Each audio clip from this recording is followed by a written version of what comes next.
Sandy could go everywhere with them. Now, you are born on my grandparents' dogs, so tell me about the attraction for you, a young lad. Not 57, I can say that. Why this? Well, I've got three categories, including this one. When I was looking for this, I was looking for something different. And I was looking at MGB, like them, but now I just picked the Mini. So, it's a Mini, but it's not a Mini, as it were. It looks different to a Mini, but underneath it's still the same to work on. So that was kind of why I bought this, really. Yeah, transverse A-series engine, but carbon front end, and that lovely Traveller on the back without the nightmare of the wood, or even in the faux wood. It's just painted metal. A lovely sliding windows. How long have you had this one? Just over 5 years. Done much to it? Not loads, so I've upgraded the front brakes because parts weren't the easiest to get to the drum brakes. I've put disc brakes on the front of it, the engine's been out of it to sort a few little bits. Other than that, just do it around it when it's nice, really.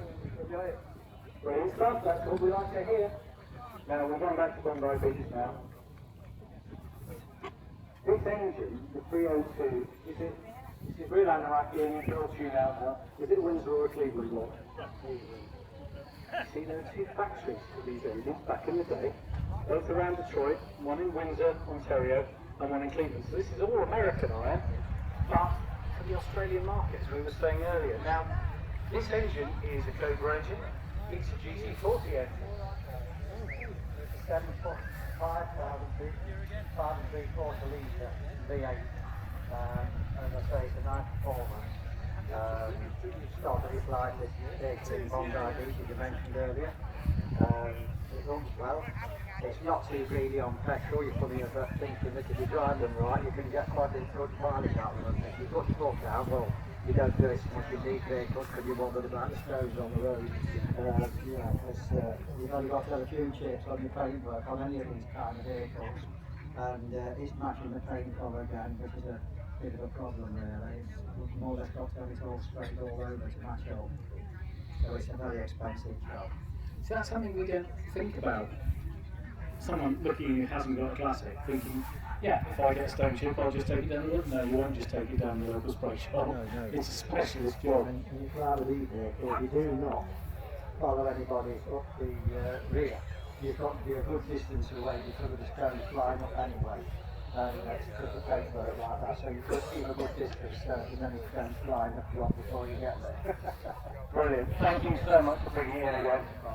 Our second NGB, another Roadster, 1974, so not a rubber bumper. No, it's the last of the chrome bumpers, literally the last, or one of the last, because they stopped production of of this model in September and it was registered in October '74. Right, and people who don't know what we're talking about, higher rubber bumpers to match American regulations that said if you drive into someone you've got to hit them so distance below their knee, and it's silly, and it made them, I mean I like them still, but they're not as pretty, shall we say, as a chrome bumper be. Well, not just not as pretty, not as good. I mean, the ride height was higher, so the cornering wasn't as good. They had 5 brake horsepower reduced because they fitted gas converters, and they put in fancy seats. So more and more, I think they completely let it go.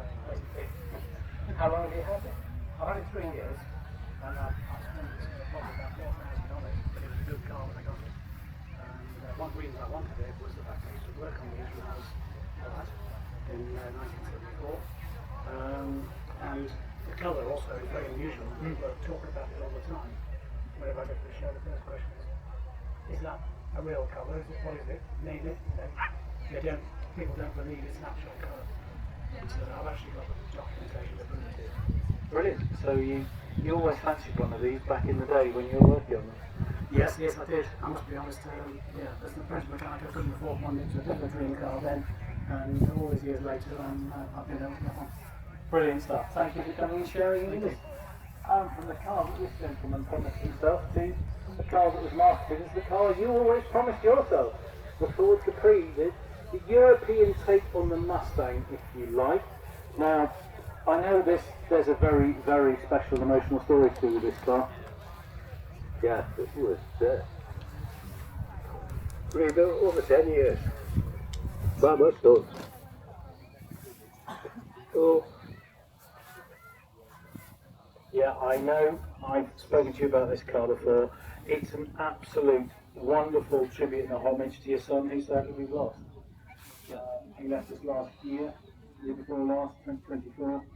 But this car, let you show it and show the article in the window with his pictures there, giving you his pride and joy. It does you credit, and I think it does him lasting credit. So thank you for bringing it in and doing what you do. Thank you. There we are, folks. The Ford Capri, think about the professionals, the car of the 70s, if you like.